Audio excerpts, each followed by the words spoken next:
नमस्कार मित्रों, स्वागत है आपका अपने चैनल में।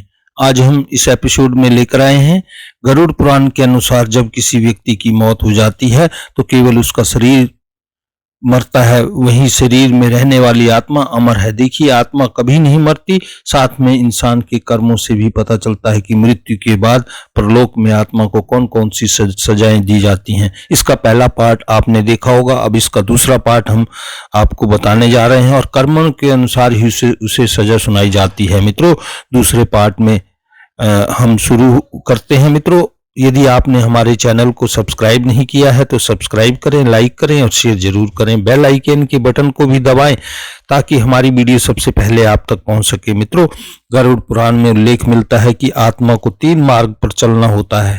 इन मार्गों से गुजरने वाली आत्माओं को कुछ समय के लिए अलग अलग लोक में रहना होता है, जिसके बाद वह मृत्यु लोक में प्रवेश होती है। हालांकि इसके बाद भी अधिकतर आत्माओं को यहीं पर जन्म लेना होता है और पुनः मरण लेना होता है। मित्रों, यहीं से निर्धारित किया जाता है कि आत्मा को कौन सी सजाएं मिलेंगी। तो आइए जानते हैं उन 3 मार्गों के बारे में जहां हमने आत्माओं को गुजरना पड़ता है। ये पहले पार्ट में भी हमने बताया था, थोड़ा सा वृत्तांत आपको दे देते हैं। पहले मार्ग जो है अर्ची मार्ग, इस मार्ग में आत्मा को ब्रह्मलोक और देवलोक की यात्रा पर ले जाया जाता है। दूसरा धूम मार्ग, इस मार्ग में पितृलोक की यात्रा पर ले जाया जाता है। और तीसरा उत्पत्ति विनाश मार्ग, इस मार्ग में आत्मा को नरक की यात्रा पर ले जाया जाता है।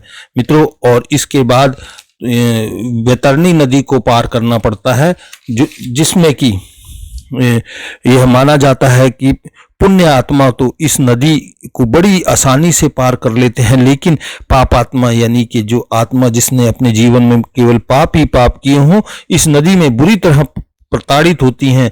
मित्रों, जो भी पाप आत्मा इस नदी में प्रवेश करती हैं वो रक्त रूपी जल पात्र में रखे घी की तरह खौली जाती है और इस नदी का रक्त रूपी जल भयंकर कीटाणुओं और नुकीले दांतों वाली मछलियों और सांप, बिच्छू, घड़ियाल आदि मांसभक्षी जीवों से भरा रहता है। मित्रों, और गरुड़ पुराण के अनुसार मरने के बाद आत्मा को क्या क्या सजाएं मिलती हैं।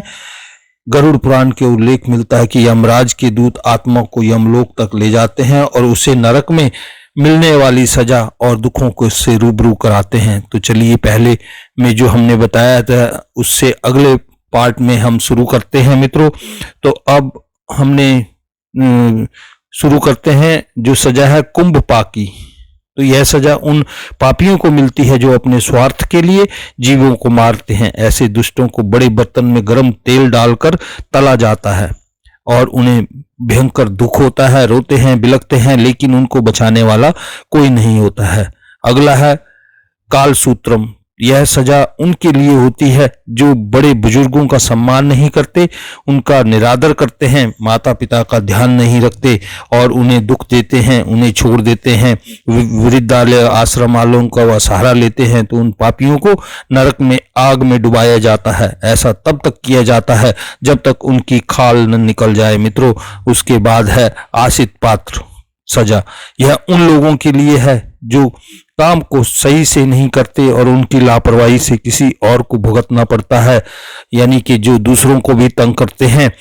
उनके लिए, ऐसे लोगों के लिए तो नुकीले धार वाले चाकू से गोद दिया जाता है और फिर कोड़े से बरसाया जाता है। उन्हें बहुत तकलीफ होती है, रोते हैं, तड़पते हैं, बिलखते हैं और वह इस चीज में बहुत परेशान होते हैं। मित्रों, तो अगली जो सजा है वह अंधकूपम नरक की है। उन लोगों के लिए होता है जो बुरे स्वभाव के होते हैं और उनके अच्छे लोगों को परेशान करने और जो अच्छे लोग हैं उन्हें बहुत सताने में मजा आता है।